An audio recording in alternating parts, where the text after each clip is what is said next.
आपका हमारे चैनल में स्वागत है। आज की कहानी है अमीर बहू गरीब सास की कहानी।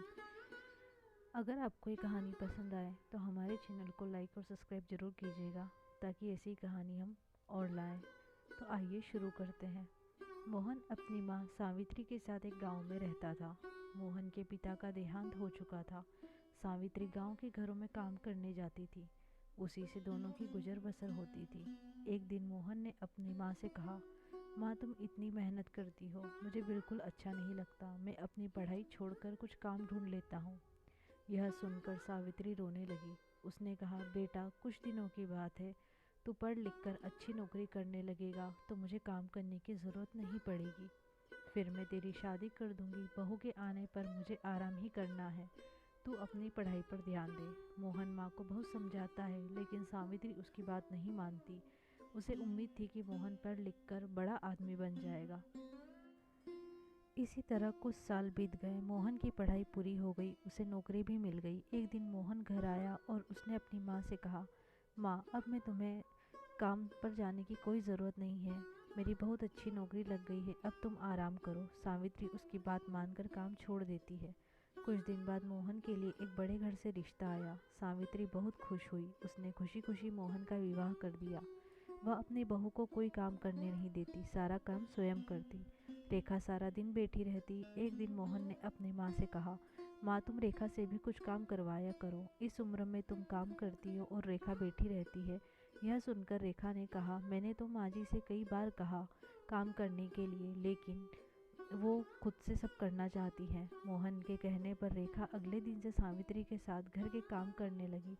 कुछ दिन बाद सावित्री की तबीयत खराब रहने लगी। अब सारा काम रेखा को करना पड़ता था। कुछ दिन बाद रेखा का स्वभाव बदलने लगा। वह अब सावित्री से बात नहीं करती थी। एक दिन सावित्री ने पूछा, बहू क्या बात है, तू मेरे से बात नहीं करती। तब रेखा ने कहा, आपको पता है मैं कितने बड़े घर से आई हूँ और कितनी पढ़ी लिखी हूँ। तुम लोगों ने मुझे नौकरानी बना दिया। यह सुनकर सावित्री ने कहा, बहू कुछ दिन की बात है, मैं ठीक हो जाऊंगी, उसके बाद मैं सारा काम कर लूँगी, लेकिन अभी तो मैं बिस्तर से उठ भी नहीं पा रही हूँ। तब रेखा बोली, हाँ हाँ यह सब बहाने हैं, खूब समझती हूँ मैंने काम करना शुरू किया तो आपने सारा काम मेरे ऊपर डाल दिया। यह कहकर रेखा अपने कमरे में चली गई। उस दिन उसने खाना भी नहीं बनाया। शाम को जब मोहन घर आया तब रेखा ने कहा, सुनो जी, मैं इतना काम नहीं कर सकती, इसलिए मैं अपने पिताजी के घर जा रही हूँ। तुम्हें अपनी माँ की सेवा करनी है तो करो, मुझसे यह सब नहीं होगा। यह सुनकर मोहन गुस्से में बोला, मैंने शादी अपनी माँ को आराम देने के लिए की थी। अगर तुम घर का काम नहीं करोगी तो माँ इस बीमारी में काम कैसे करेगी। यह सुनकर रेखा गुस्से में अपने घर जाने लगी। सावित्री ने उसे रोका और कहा, बहू इस घर को छोड़कर मत जाओ, मैं सारा काम कर लूँगी। रेखा फिर भी नहीं मानती है और अपने पिताजी के घर चली जाती है। उसके जाने के बाद सावित्री रोती रहती है। मोहन कहता है, माँ तुम क्यों रो रही हो, उसका गुस्सा कम होगा तो वह आ जाएगी। यह सुन सावित्री कहती है, बेटा तू अभी उसे लेकर आ और जब तक वह नहीं आए तू उसके साथ रहना। मोहन कहता है, माँ मैं तुम्हें इस हालत में छोड़कर कैसे जा सकता हूँ। लेकिन सावित्री कहती है, तुझे मेरी कसम, नहीं तो मैं अन्न जल त्याग दूंगी और मर जाऊंगी। सावित्री की जिद के आगे मोहन हार जाता है और रेखा को लेने उसके घर पहुँच जाता है। वह रेखा को बहुत मनाता है लेकिन वह नहीं मानती। रेखा उससे कहती है, हम अलग घर लेकर रहते हैं, तुम अपनी माँ को हर महीने कुछ पैसे भेज देना। मोहन बेमन से उसकी बातें मान लेता है और रेखा के साथ अलग मकान में रहने लगता है। उधर सावित्री अकेले रह जाती है। वह अकेले में बेटी बेटी अपने मोहन को याद करके रोती रहती है। एक दिन सावित्री के घर पर कोई दरवाज़ा खटखटाता है। सावित्री दरवाज़ा खोलती है तो देखती है सामने रेखा का भाई राजेश अपनी पत्नी के साथ खड़ा था। वे दोनों अंदर आकर सावित्री से पूछते हैं, माँ जी दीदी कहाँ है। सावित्री उसे सारी बात बता देती है। यह सुनकर राजेश कहता है, माँ जी मैं सोच भी नहीं सकता था मेरी बहन ऐसा करेगी।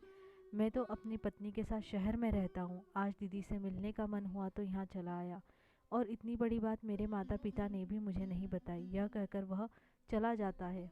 कुछ दिन बाद रेखा अपने पिता के घर जाती है। वहाँ उसे राजेश और उसकी पत्नी मिलते हैं। रेखा अपने भाई भाभी को देख बहुत खुश होती है और कहती है, भैया आप कब आए, मुझसे मिलने क्यों नहीं आए, और माता पिता कहाँ हैं।